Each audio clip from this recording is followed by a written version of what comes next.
Oke, halo.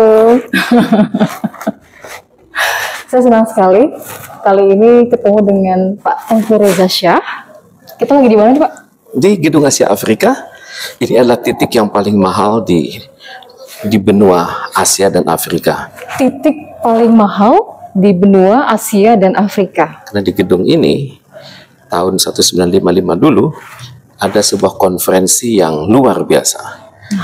Namanya Konferensi Asia Afrika. Jadi megah banget loh. Ya luar, ini modal nasional ini harus dijaga ini. Levelnya internasional. Jadi mungkin secara penanggung jawabnya adalah pemerintah Indonesia. Tapi ini dari segi peradaban dunia, ini milik dunia ini.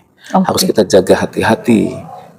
Jadi kita sangat berharap ya mau gedung ini tetap lestari ya sampai terjaga, tetap terjaga. Ini saksi sejarah loh. Ya. Ingat loh, dulu Bung Karno bilang di hari pertama konferensi di depan para pemimpin besar dunia, beliau mengatakan, "This is the first intercontinental conference of colored people in the history of mankind." 15 kata itu luar biasa. Artinya? Ini adalah konferensi antar benua yang pertama dari masyarakat kulit berwarna dalam sejarah umat manusia. Luar biasa. Dalam ya? Luar biasa. Dan masih maknanya berlaku. Luar biasa. Sampai sekarang juga mengakar makna itu ya. Oke. Yang kedua, saya mau terima kasih sama Pak Reza karena sudah mau diajak ngobrol-ngobrol di podcast saya. Semoga Pak Reza sehat selalu ya. Alhamdulillah, amin. Tapi kita kenalan dulu lah ya. Baik. Meskipun saya tahu banyak yang nonton ini sudah kenal siapa namanya Pak Tengku Reza Shah. Amin. Terima kasih. Silakan Pak, nama lengkap Pak Reza. Nama saya Tengku Reza Shah, warga Bandung. Saya lahir di sini. Tinggalnya di Parongpong loh ternyata. Tinggal di Parongpong, Kabupaten Bandung Barat. Ya. Tapi hari ini banyak kegiatan di Kota Bandung. Misalnya pagi saya nengok keluarga, kemudian donor darah. Banyak aktivitasnya ya. Banyak. Jadi kemumpung pasti Bandung, begitu ada undangan dari Bu Heni ketemu, ya sudah sekalian kan jam 4 nanti saya akan wawancara dengan TV Perancis soal Asia Afrika, soal masa depan Indonesia, soal hubungan Indonesia-Perancis, dan lain-lain. Oke. Sebelum sama wartawan Perancis, sama Heni dulu ya. Kita hubungan udah lama kan, dengan El Sinta udah lama. Sudah dari 2018 saya menghubungi Pak Reza untuk jadi narasumber di stasiun radio yang saya bekerja di sana. Terima kasih. Luar biasa, memang nggak mau, selalu mau wawancara apapun kondisinya. Luar biasa Pak Reza. Pertama, sebagai profesional ya, saya kan punya tanggung jawab. Namanya Tridharma Perguruan Tinggi. Pendidikan, penelitian, pengajaran, dan pengabdian pada masyarakat. Jadi bagi wawancara ini, media cetak maupun media elektronik itu bagian dari pengabdian saya sebagai profesional di negara ini. Tapi tidak semua orang profesional di bidangnya, Pak Reza. Ketika dia punya ilmu, dia enggan untuk menyampaikan ilmunya kepada masyarakat. Mungkin El Sinta belum ketemu yang lain. Oh gitu ya. Oke, Pak Reza, saya sebelum ngobrolin isu yang lebih up gitu ya, karena kita tahu sekarang Presiden Prabowo Subianto lagi lawatan kunjungan kerja ke 5 negara. Karena saya kalau ngomong sama Pak Reza nih pasti nggak jauh-jauh dari soal hubungan internasional. Dalam setengah bulan Pak Prabowo akan melakukan lawatannya, pertama di China, kemudian Amerika Serikat, dilanjutkan ke Brazil, Peru, dan terakhir Inggris ya, akan bertemu dengan Raja Charles dan juga Perdana Menteri Inggris. Sebelum ke sana, saya pengen nanya nih, Pak Reza sudah lama bergelut dengan hubungan internasional? Aduh, dari tahun 80-an, waktu saya kuliah dulu di hubungan internasional, saya belum lahir kayaknya. Ya, mungkin kita beda generasi ya. Ya bagaimanapun generasi saya, generasi X, itu harus selalu terhubung dengan generasi yang baru. Karena kalau enggak, ya susah ya. Gimana? Kita ini beda kultur ya. Kita sama-sama nyebut Indonesia. Oke, kita orang Indonesia. Kemudian kita beberapa seminggu lalu mengatakan kami bangsa Indonesia. Ya kan? Bertanah air satu, tanah air Indonesia. Bangsa satu, bangsa Indonesia berbahasa satu kan. Tapi kan level penghayatannya beda-beda antara generasi dulu dengan generasi sekarang. Dan saya pikir dengan saya tetap aktif di media, ini saya membawa nilai-nilai yang barangkali nggak kelihatan lagi di generasi yang sekarang. Tapi bagaimanapun kita adalah Indonesia, jadi harapan saya adalah antar generasi itu tetap terhubung gitu ya. Memang suka dengan dunia hubungan internasional atau gimana sih Pak Reza? Yang pilihan sih dari awal. Keluarga saya larinya ke situ ya. Oke. Jadi ada hubungannya juga sama keluarga yang akhirnya bergelut di bidang itu gitu ya. Oke. Pak Reza, kita sudah mendapatkan presiden baru ya, Pak Prabowo. Pasti akan ada banyak yang dibangun dari sisi diplomasi dan ini juga kayaknya bukan pekerjaan baru untuk Pak Prabowo karena sebelumnya juga beliau sudah melakukan banyak intensitas pergi ke luar negeri ya, meskipun dalam posisi sebagai Menteri Pertahanan ketika itu gitu ya. Pak Reza melihatnya gimana nih diplomasi kita di bawah kepemimpinan Pak Prabowo Subianto ke depan? Saya pikir dalam hubungan internasional itu ada teori kan, mengatakan melihat suatu negara itu bisa melihat dari pemimpinnya, karena pemimpin itu akan mewarnai negara tersebut. Nah, jadi karakter pemimpin itu mewarnai. Tentunya pemimpin itu bukan kita lihat Pak Prabowo hari ini pada bulan November tahun 2024 kan. Ini Pak Prabowo adalah sebuah produk, produk dari pendidikan masa kecil. Kemudian produk dari beliau bermukim di banyak tempat di luar negeri. Dari situ terlahir pendidikan yang kosmopolitan. Kemudian di usia remaja, beliau kembali ke Indonesia kan, masuk Akademi Angkatan Bersenjata Republik Indonesia. Disitulah saya pikir manusia Indonesia, Pak Prabowo ini ditempa dengan nilai-nilai kesejarahan, nilai-nilai ideologis, nilai-nilai persaudaraan, kemudian juga dengan naik tingkat itu kan akhirnya seorang letnan yang sangat ya mumpuni ya. Itu jadi produk seorang Prabowo itu bagi saya secara saintifik itu proven, terbukti. Jadi secara kesejarahan itu track recordnya jelas kan. Terus secara karir di dunia TNI juga jelas. Karena TNI itu termasuk saya pikir lembaga terbaik di Indonesia dalam hal mempersiapkan kader-kadernya. Jadi beliau itu naik itu seperti piramida. Menjenjang ya. Jadi terstruktur ya. TNI terstruktur. TNI Polri sangat terstruktur. Jadi naik dari letnan 2, letnan 1, kapten, mayor, letkol dan ke atas ya. Itu kan ada proses pendidikan, pelatihan, pembinaan, penjenjangan, terus penugasan di dalam dan dari luar negeri itu sangat terukur. Jadi saya bisa lihat bahwa Pak Prabowo ini adalah seorang yang terlatih, terdidik dan berpengalaman. Dan beliau puncak karirnya kan sebagai bintang 3 kan. Kemudian pada saat itu beliau punya pengalaman lama di ketentaraan. Kemudian beliau menjadi tidak aktif di dunia politik sebentar. Kemudian beliau akhirnya mendirikan partai kan. Nah, partai itu kan partai dari nol kan. Betul. Nah, itu yang harus kita hargai bahwa beliau memiliki pengalaman kemiliteran, punya pengalaman dunia sipil dalam hal ini kepartaian, dan juga beliau sempat di oposisi kan. Berapa kali jatuh bangun kan. Betul. Nah, ini kan membentuk karakter kan. Jadi karakter itu dari melihat sejarah beliau, kemudian sejarah beliau lama di luar negeri dan juga di dalam negeri. Terakhir kan beliau sekitar 24 tahun bukan sebagai bagian dari pemerintah kan. Ini memberikan saya, kalau Indonesia itu pernah punya presiden awal-awal ya dan wakil presiden, Soekarno-Hatta kan. Soekarno itu, almarhum Bung Karno adalah pemimpin yang solidarity maker, mempersatukan Indonesia. Nomor 1 ya. Nomor 1. Kemudian Bung Hatta adalah administrator, mengelola. Jadi saya pikir satu orang Pak Prabowo ini memiliki 2 karakter tersebut dalam dirinya begitu. Ya kita lihat kan, beliau kalau berbicara itu kan selalu terkoneksi itu dalam negeri, luar negeri, berpikirnya sistematik. Tanpa menghilangkan nasionalisnya ya. Oh ya, dan juga hebatnya beliau itu kalau bicara itu tanpa teks kan. Ya itu kita kan saya sempat terkagum-kagum tuh waktu pelantikan itu. Ya.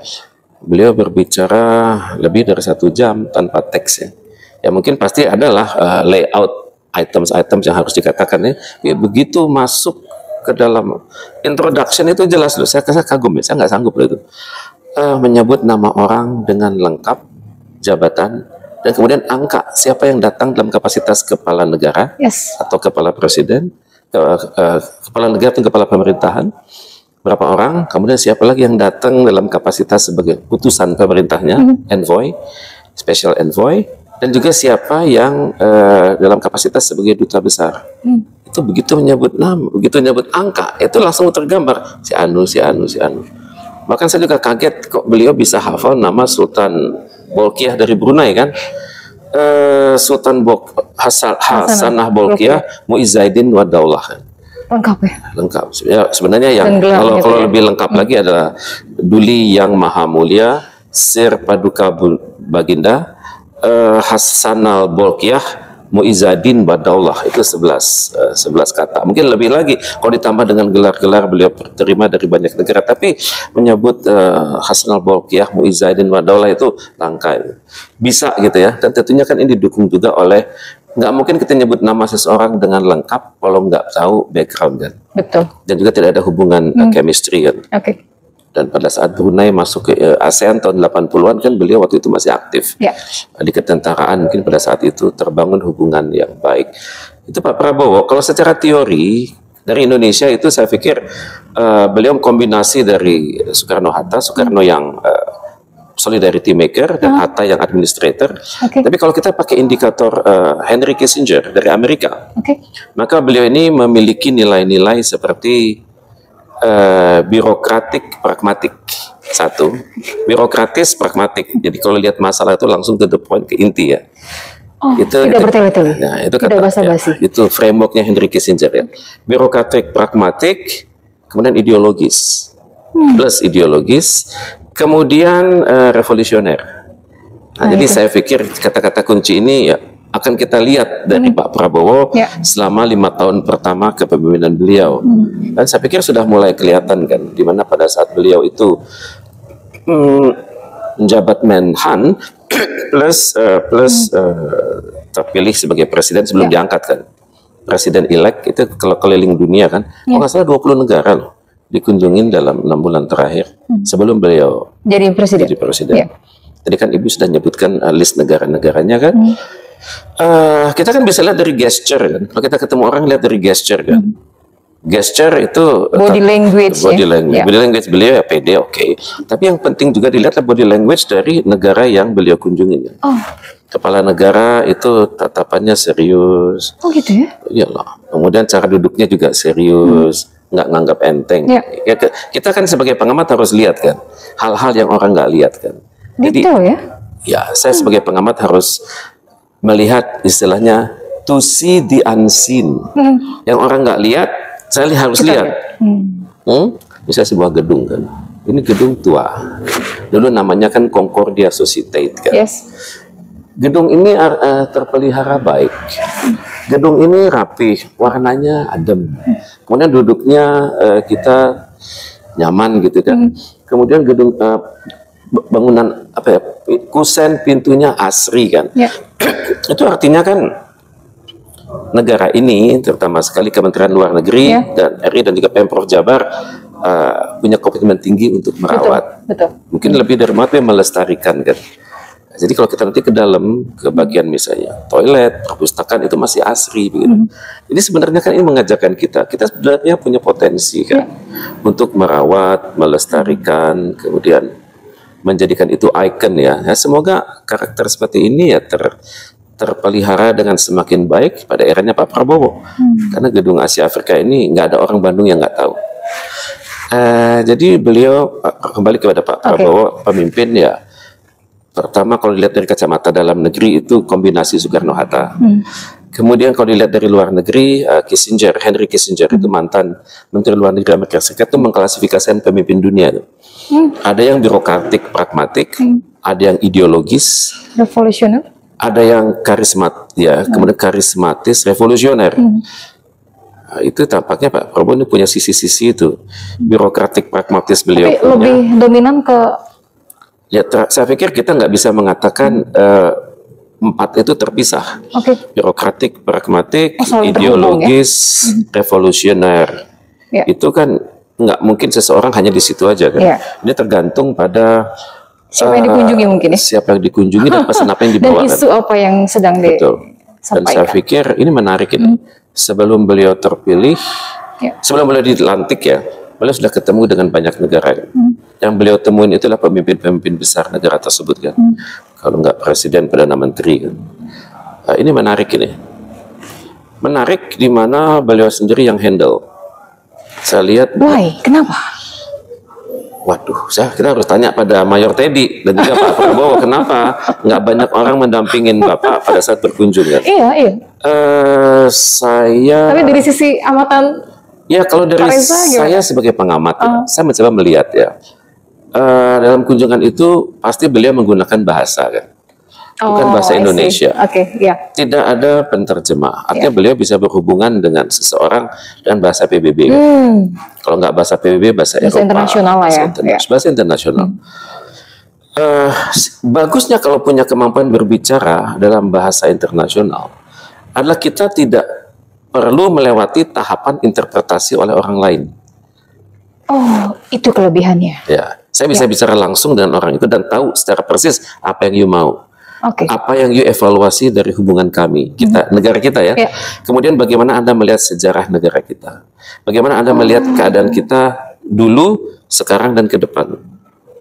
Jadi dengan informasi ketemu pimpinan langsung itu ada manfaatnya. Pertama, menunjukkan kesan bahwa saya menghormati Anda kan. Dengan datang itu berarti kan tokoh tersebut diuwongke kan, dihargai hakatnya sebagai manusia yang terhormat dari negara yang terhormat pula kan.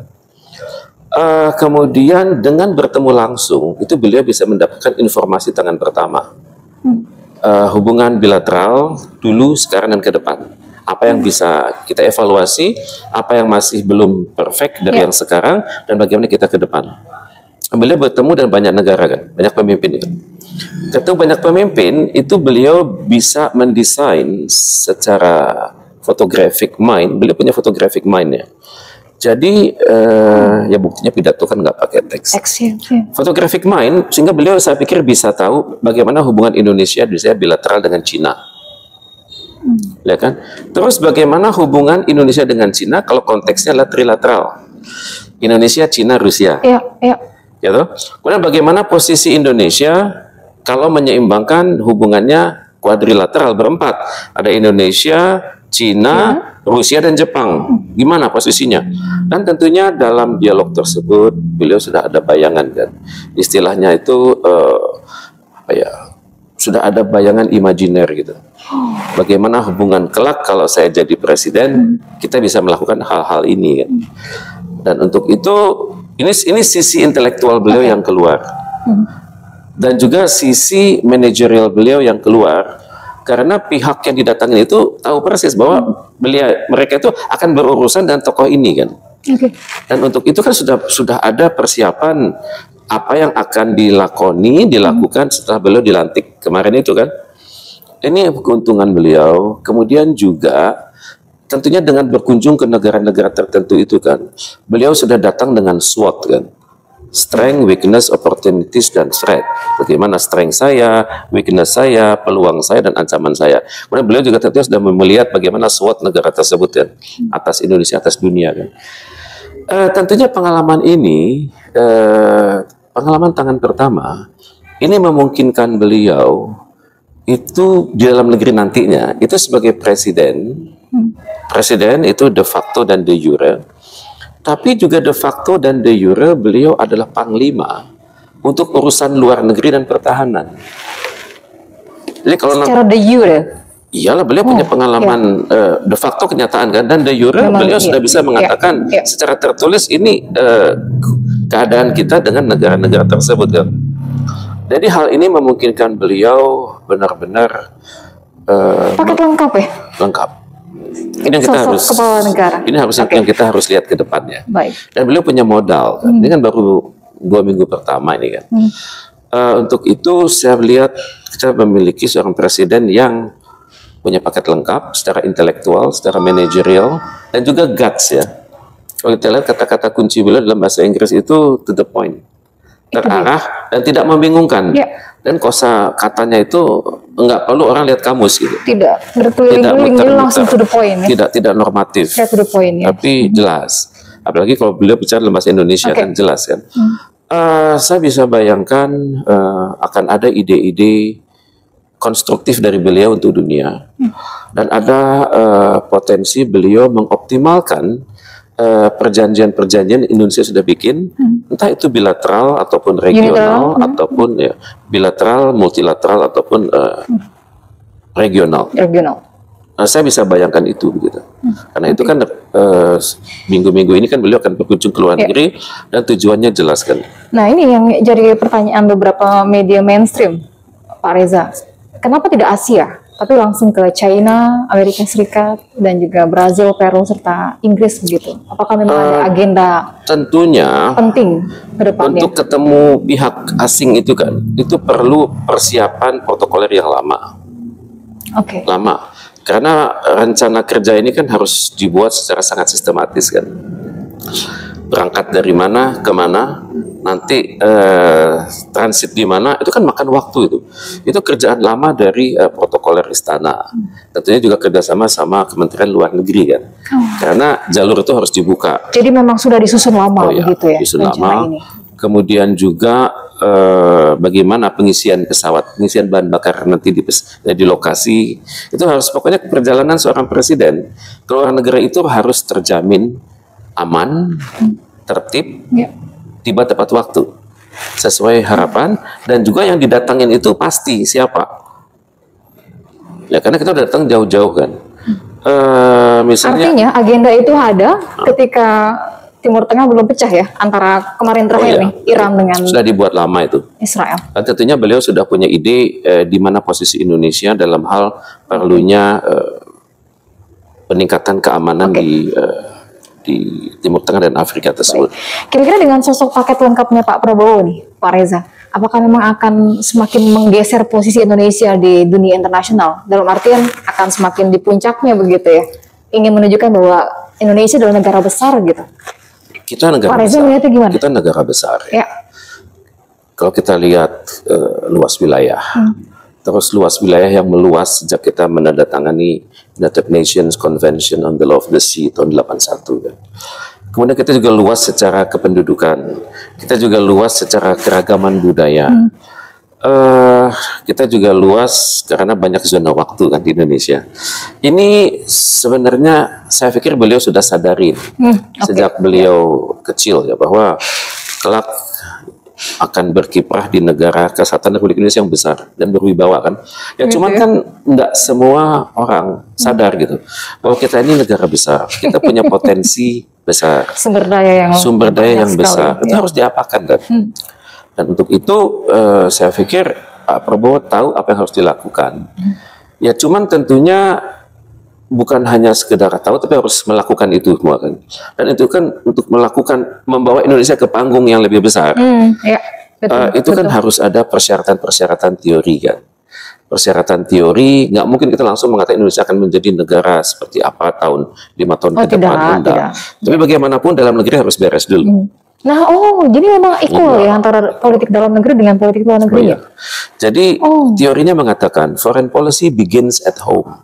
Jadi kalau misalnya Indonesia dalam negerinya kita punten kacau balau, nggak akur legislatif eksekutif, kemudian legislatif dengan legislatif ribut misalnya, itu akan berdampak pada luar negeri. Di mana seorang pemimpin kalau berbicara dulu itu nggak akan didengerin. Do your homework lah. Anda beresin dulu urusan dalam negeri dulu, baru Anda bisa ngomong bicara dunia internasional. Dunia internasional. Terus terang akan repot gitu. Kalau kita berbicara hal-hal yang normatif di luar negeri, tapi dalam negeri kita kondisinya sedang tidak baik. Maka untuk itu, ya saya sangat berharap beliau mampu mengelola negeri ini dengan baik sesuai dengan tujuan pembangunan, tujuan kita mendirikan negara ini kan? Ya, betul. Melindungi segenap bangsa Indonesia dan tumpah darah Indonesia, memajukan kesejahteraan umum, mencerdaskan kehidupan bangsa dan turut memelihara perdamaian dunia. Ya, untuk itu kan harus diberesin dulu 4 hal ini. Membereskan ini kan nggak cukup dengan sekedar statement seorang presiden, tapi juga kemampuan manajemen untuk menjawabnya itu. Jadi sebelum kita berbicara luar negeri, sebenarnya dalam negeri luar negeri itu kan saling terhubung. Itu secara teori namanya intermestic ya, international dan domestic. Cuman pada saat sekarang kita bereskan dulu dalam negeri secara energi kita harus fokus dalam negeri dengan sangat baik. Pada saat yang sama juga kita bergerak keluar. Dan untuk itu dalam mengelola Indonesia yang sangat luas, sangat banyak penduduk, itu kan harus ada panduan kan. Nah, panduannya apa begitu? Panduannya adalah ya ini nggak mudah ini, nggak mudah. Kalau dalam bahasa Jepang itu kaizen. Kaizen itu continuous improvement. Yes. Jadi yang dilakukan sekarang adalah lebih baik daripada yang kemarin, dan dari sekarang ini kelihatan nanti ke depan seperti apa. Itu rumusnya kaizen dulu, satu. Karena rumus yang kedua itu adalah management by objective. Ke depan itu harus kemana? Harus kemana? Dan kita ini bergerak dalam satu gerbong yang besar loh, 275 juta orang. Bagaimana cara menggerakkan 275 orang ini? Dan untuk itu kan tentunya pemilihan pemimpin harus tepat kan. Harus terlahir kepemimpinan yang benar-benar mengerti bukan hanya tugas pokok beliau, tapi juga mengerti bagaimana suasana kebatinan masyarakat yang dipimpin. Ini nggak mudah loh ini. Sedalam itu ya Pak Reza? Ya, itu pemimpin, ya saya pikir beliau dalam sejarah hidupnya sudah punya kemampuan itu kan. Jadi memimpin itu ya memerlukan pemimpin kan. Pemimpin ya kalau kita pakai Scrabble, pemimpin 6 huruf kan. Kita ambil N-nya itu kan ada pemimpi kan. Kita nggak boleh ngangkat pemimpi untuk menjadi pemimpin gitu. Ya kemudian juga pemimpin, kita bicara kaizen, ya, improvement itu harus dari hari ke hari dan bertahap. Kemudian manajemen by objektif, artinya pembangunan tersebut harus jelas tujuannya, tujuan jangka panjangnya.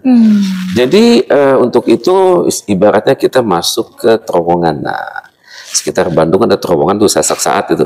Kita naik kereta, gelap, betul, gelap kan, gelap sekali kan. Dan tapi ada keyakinan kita kan bahwa di ujung itu akan nyampe 1 menit itu akan cahaya itu kelihatan. Ini ibarat kita ini masuk ke dalam terowongan. Ibaratnya gitu ya. Ini analogi ya. Dia sedang membawa itu kita di dalam terowongan itu. Ya, tapi harus kelihatan ujungnya. Ujungnya itu kapan gitu. Beliau harus terukur juga ya. Ya terukur. Jadi kira-kira dalam menit kesekian atau tahun kesekian dari pemerintahan ini kita sudah mencapai suatu titik yang jelas ujungnya gitu.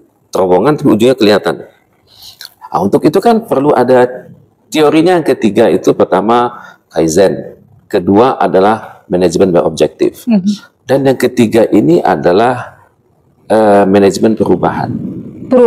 Manajemen perubahan. Ya ini change management. Dan dalam change management ini kita belajar dari dunia. Mau pakai cara apa? Apakah caranya revolusioner yang serba cepat, mendadak, bikin kaget? Atau cara evolusioner, pelan-pelan. Pelan-pelan itu bahasa Indonesia itu alon-alon asal kelaton.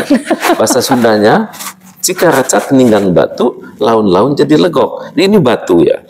Titis air netes terus menerus. Continue loh. Kita lihat terus dan kita lihat batunya, kita lihat airnya turun terus menerus, lama-lama kan bolong tuh batu. Nah, jadi itu cara change ya. Management. Cuman yang mungkin kita akan lihat dari beliau menerapkan satu teori yang ketiga, atau bukannya revolusioner yang berdarah-darah bikin orang takut, bikin orang gentar, Indonesia menjadi sorotan dunia, tapi tidak itu, dan juga tidak evolusioner yang lama, tidak, tapi caranya yang ketiga, evolusi yang dipercepat. Evolusi yang dipercepat. Ya. Bertahap tapi cepat gitu. Ya, memang bahasa teorinya kaizen. Tetap ya kaizen, improvement ya tadi. Continuous improvement. Tapi sebagai presiden hendaknya beliau melihat gitu. Dalam proses evolusi yang dipercepat ini, itu kan ada ada pengubahan dalam cara manusia berpikir. Oke. Manusia, kita harus berpikir dengan keindonesian kita berpikir forward looking, ke depan. Kemudian kalau selama ini kita berpikir Indonesia itu kompartementalisasi antar kementerian, antar lembaga, antar kota, nggak boleh lagi berpikir itu. Kita harus berpikir kita ini Indonesia Incorporated, satu, bulat gitu. Ya, tentunya bulat ya, kalau di bawah kepemimpinan yang tegas ya bulatnya bulat betul gitu ya, nggak bulat lonjong. Nggak menggelinding ya, Nah, bulat ya, stuck di situ tapi. Dan juga ajak gitu ya, dalam Pak Reza bergerak ya? dalam change management ini, Oke. hendaknya mengubah juga cara berpikir. Oh, Cara berpikir masyarakat dan pemerintah melihat bahwa kita ini bergerak sama-sama untuk mencapai harapan dari tujuan kita mendirikan negara ini kan. Kita kan mengharapkan mendirikan berarti negara. memang politik luar negeri kita juga ternyata ada faktor dari Oh, iya. masyarakat bawah Oh, ya? betul, betul. Itu tidak elitis, tidak elitis. Kebijakan luar negeri itu tidak boleh elitis, tapi harus sesuai dengan aspirasi dalam negeri. Sehingga mendapat kredibilitas tinggi karena mereka dunia melihat apa yang Indonesia lakukan tersebut, apa yang Indonesia idamkan tersebut, itu sudah sedang dipraktekkan di dalam negeri. Praktek terbaiknya ada di dalam negeri Indonesia sendiri. Nah, jadi untuk itu kan kita harus memulai dengan banyak hal-hal baru. Mungkin bisa jadi menjadi tuan rumah presidensi G20 kemarin juga menjadi salah satu Nah, itu batu lompatan juga itu ya pencapaian untuk Pak Jokowi pemerintahan yang kita fantastis ya. di politik luar negeri.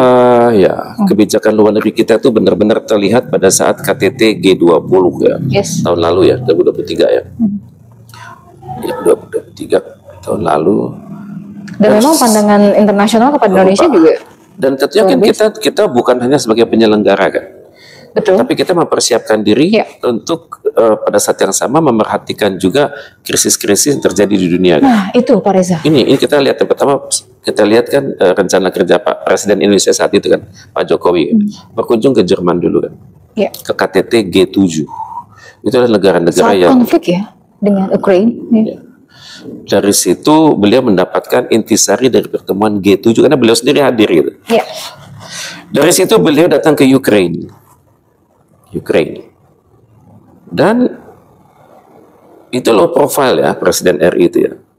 Mengatakan kita tidak menjanjikan suatu perdamaian dalam waktu singkat, enggak kan. Tapi kita membuka ruang dialog kan. Ruang dialog, selama ini kan nggak ada dialog nih. Antara Rusia dan Ukraine itu nggak ada dialog langsung. Kemudian antara Uni Eropa G7 dengan Rusia juga tidak mesra Tidak kan. mulus ya. Dan juga Presiden Amerika Serikat juga bahasanya menurut pihak Rusia itu tidak bersahabat, tidak ramah. Oke lah, nggak apa-apa. Tapi kan dengan beliau datang ke Ukraine, Ya. itu kan ada membawa pesan dari G7. Tentunya pada diri beliau sudah ada juga pesan dari ASEAN kan, pesan dari Organisasi Konferensi Islam, Betul. pesan Oke, dari gerakan non-blok. Yes. Satu paket kan, datang ke Rusia, ke Ukraina. Saya melihatnya, mungkin hal yang nggak dilihat oleh orang. Ya pengamat tuh harus melihat yang nggak kelihatan gitu. Yang invisible ya. Ya, see the unseen ya. Jadi bahasa Jawa itu kira-kira ndelok sing raketok. Bukannya makhluk halus, enggak. Bukannya lihat makhluk halus, enggak. Yes, ya. Tapi yang orang nggak lihat itu pengamat harus lihat. Misalnya begini. Biasanya kalau seorang presiden datang, itu kan diterima oleh menteri ya. Oleh menteri dan dibawa kepada presiden yang sedang Betul. menunggu di sebuah tempat. Tapi saya melihat cara berdiri Presiden Zelensky. Beliau langsung menemui Pak Jokowi itu di aspal pada saat mobil beliau tiba Tanpa ada yang mengantarkan. enggak ya kayak karpet merah, oke. Langsung diterima dan beliau turun 2 langkah ya, dari tempat beliau duduk berdiri. Oke. Turun 2 langkah. Artinya? Artinya menunjukkan penghormatan dan juga harapan yang sangat besar. Oke. Ya kan? Kemudian beliau dibawa ke lantai 2. Ya kan? Oleh beliau sendiri, oleh Presiden Zelensky sendiri. Kemudian terjadi dialog. Ya kan? Ini kan menarik ini. Jadi beliau membawa pesan dari G7 terhadap Ukraine. Ya. Ya, tentunya ada pesan Indonesia juga kan, Ya. agar sebisa mungkin penyelesaian ini secara damai. Kemudian konflik yang sekarang tidak berujung menjadi perang nuklir. Betul. Dan tidak perlu melibatkan NATO, monggo diselesaikan. Saya nggak tahu phrases atau kalimat yang beliau katakan itu disimpan oleh negara dokumen itu ya. Kemudian setelah beliau ketemu Zelensky, beliau ke Rusia. Ketemu Mas Putin ya, Pak D Putin atau Om Putin, Paman Putin, terserah. Pokoknya namanya Vladimir Putin. Pada saat beliau dari Jerman berangkat ke Ukraina, berangkat ke Rusia, itu kan wilayah udara, wilayah perang itu. Sedang berkecamuk ya. Jadi kalau nggak dirancang dengan baik, itu peluru kendali bisa landing dimanapun itu. Yes. Ya toh? Ya. Kemudian pesawat kepresidenan bisa diganggu.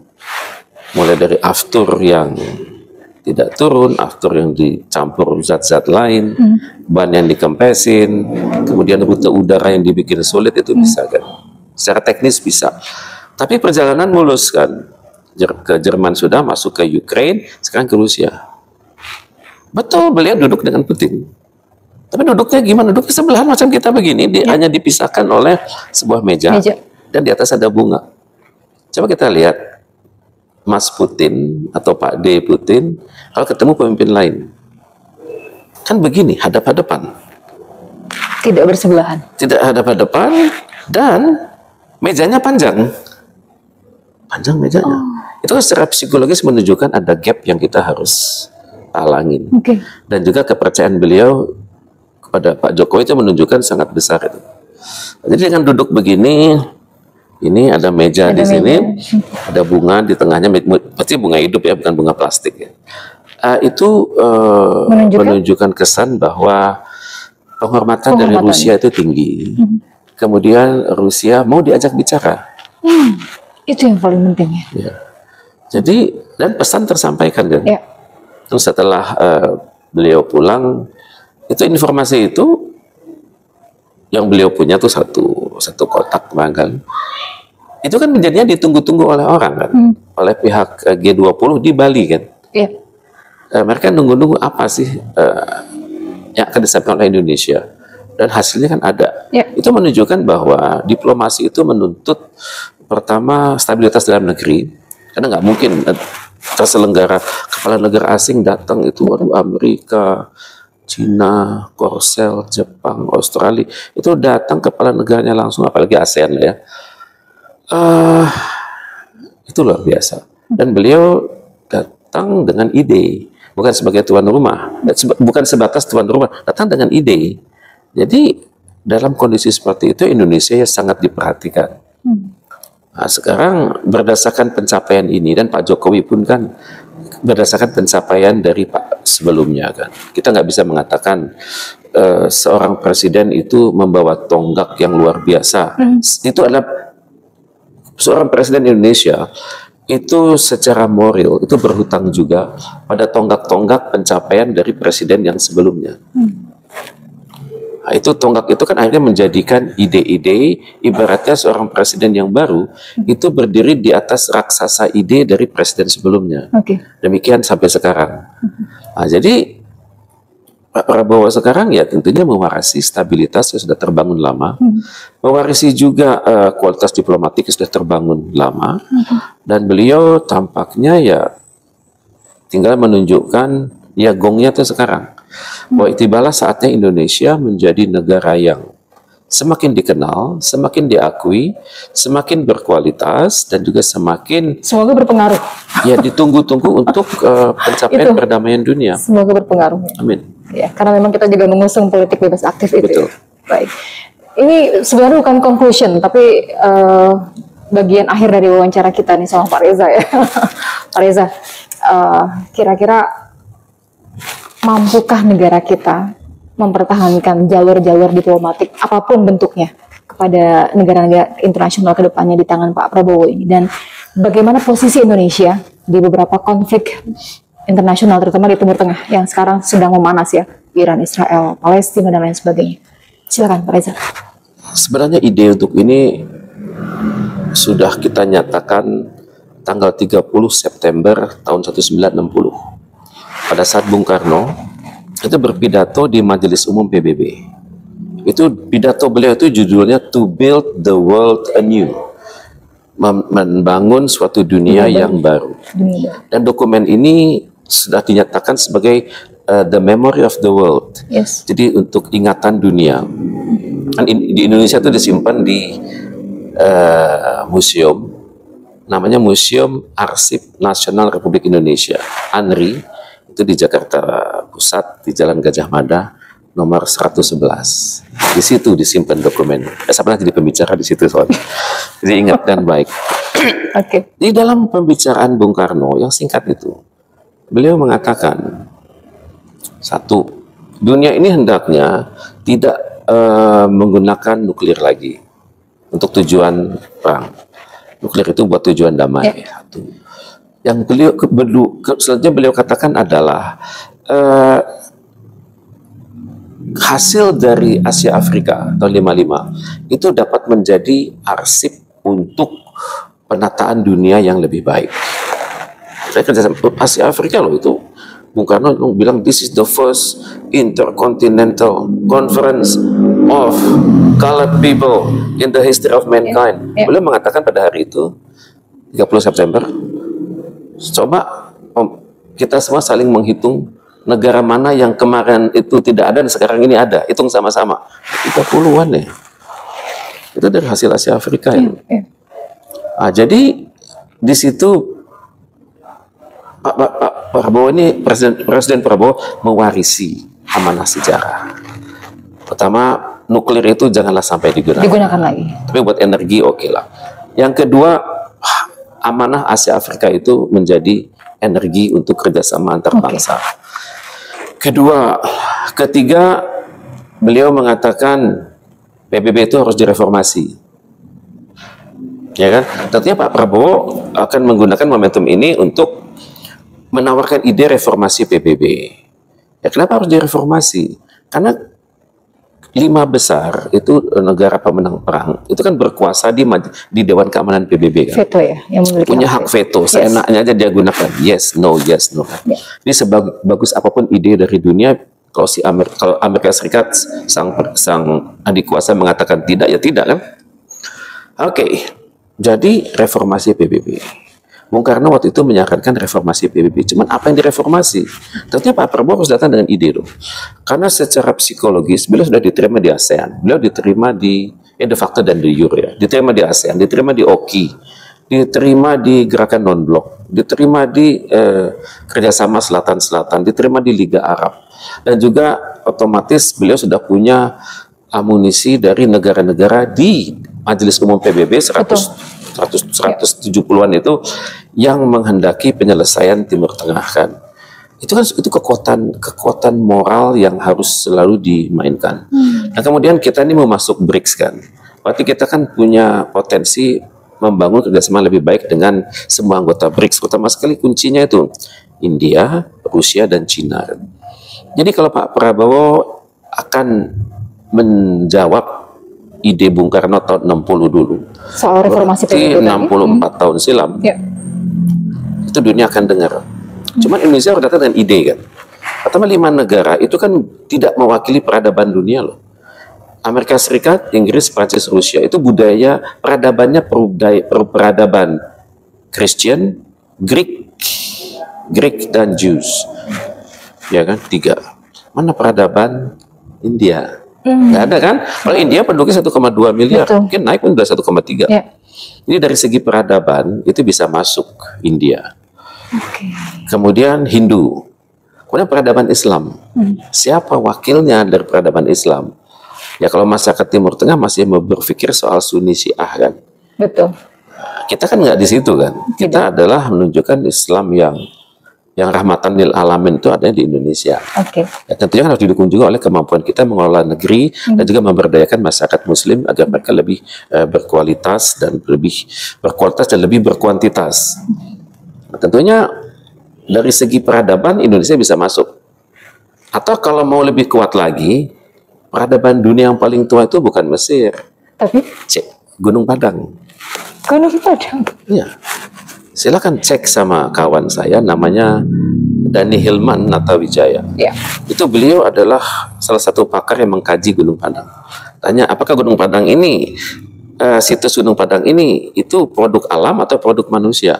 Memang sekarang belum ada masih orang berbeda pendapat. Tapi kalau kita bisa buktikan Gunung Padang itu adalah peradaban tertua dunia Daripada Mesir. daripada Mesir, maka Indonesia punya daya dukung psikologis untuk masuk dari aspek kebudayaan. Peradaban tadi. Iya, kalau misalnya Turki mengatakan akulah Islam, ya monggo. Tapi aku mewakili peradaban Gunung Padang.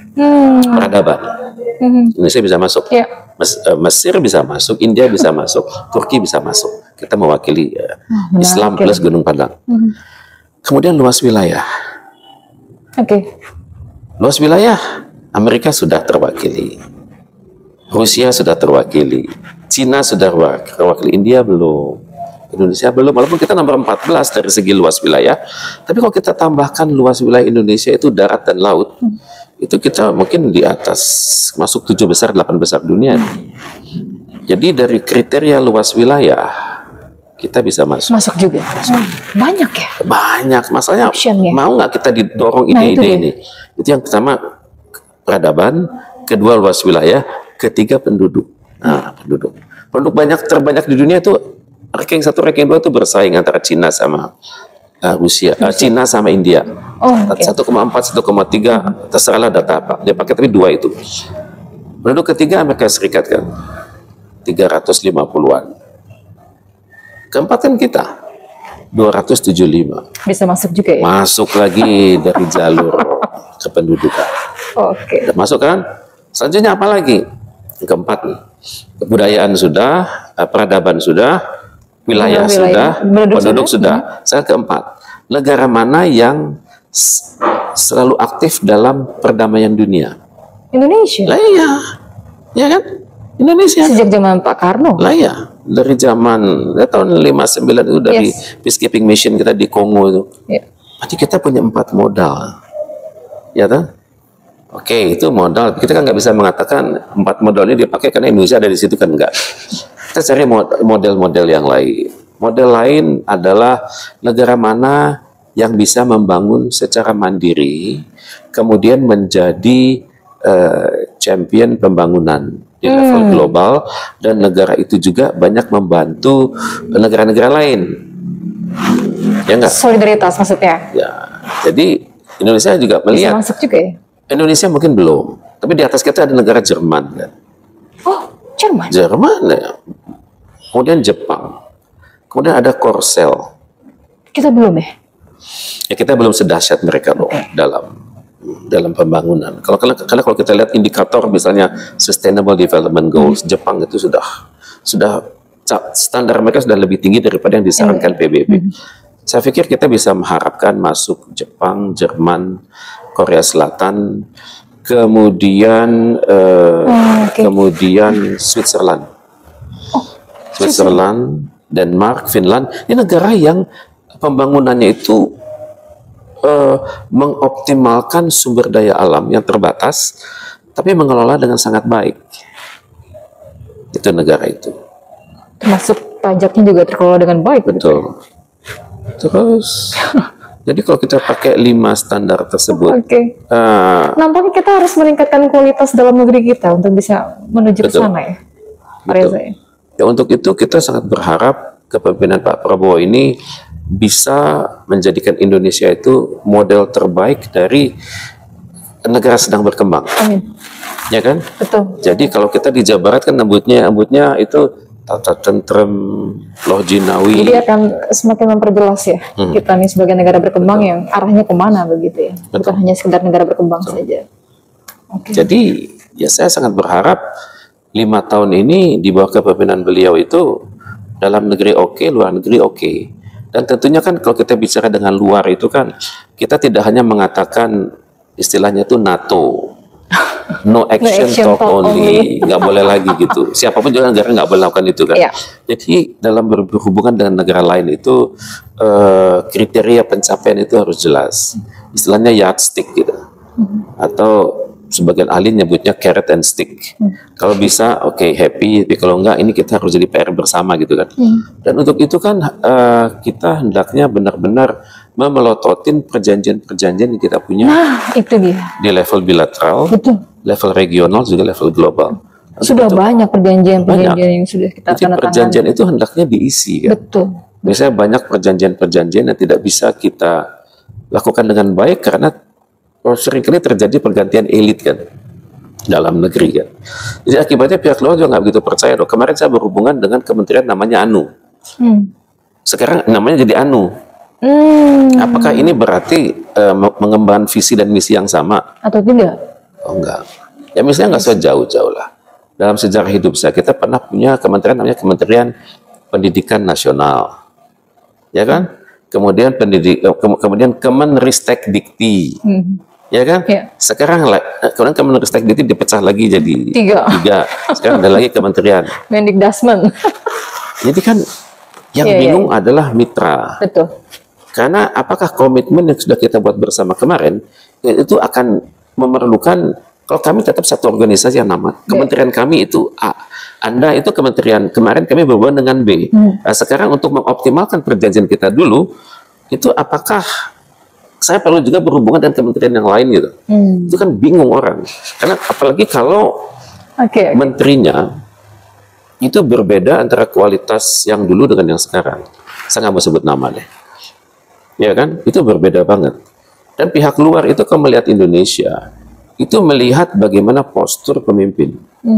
Pemimpin kalau Pak Prabowo sih udah nggak usah ditanya lagi, ya kan. Tapi kalau menteri pihak luar itu menteri dari luar, kalau kita bisa lihatnya, bagaimana Singapura mempersiapkan seorang menteri. Itu maaf ya, Lee Hsien Loong itu pendidikannya double degree loh itu. Komputer dan matematik, statistik. Ini kita kalau berhadapan dengan Perdana Menteri Singapura, itu maaf ya, nggak bisa dikibulin gitu.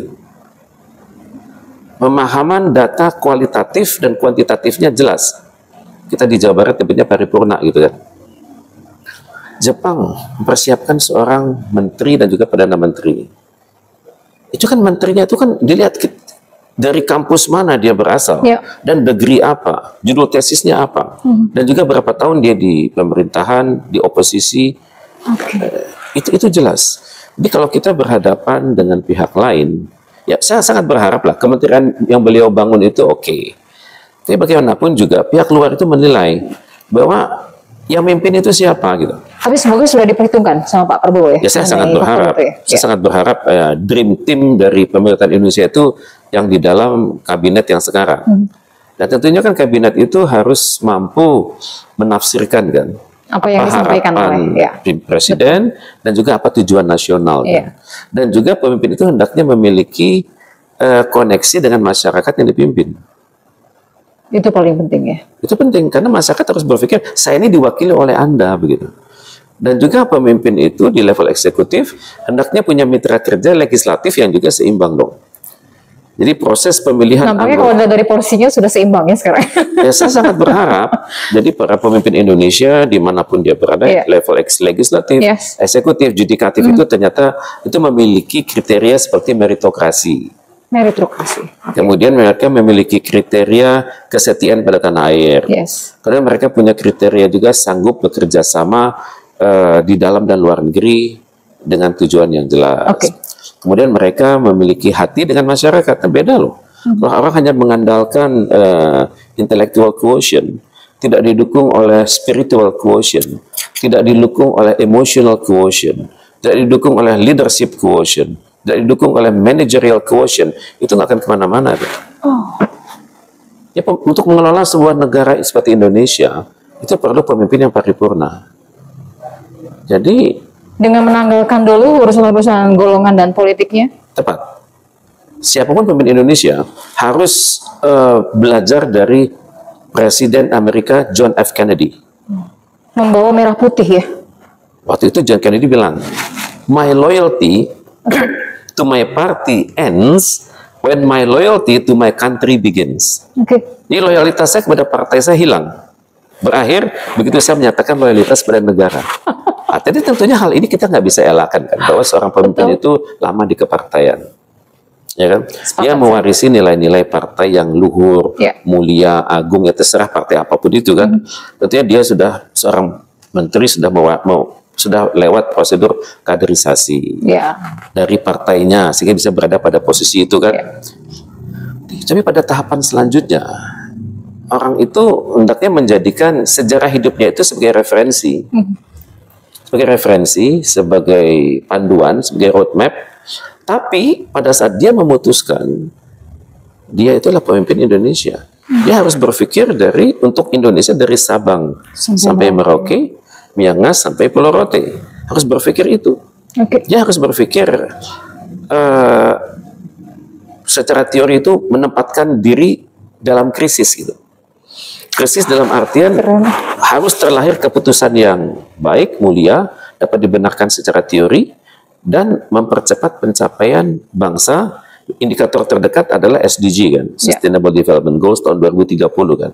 Jadi sebelum tahun 2030, ya syukur-syukur sebelum pemerintahan periode 1 Pak Prabowo berakhir, tahun 24 itu udah tahun 20 sampai 29 ya. Tahun 28, 29 itu harus kelihatan gitu bahwa indeks kita untuk SDG itu angkanya itu biru, bukan merah.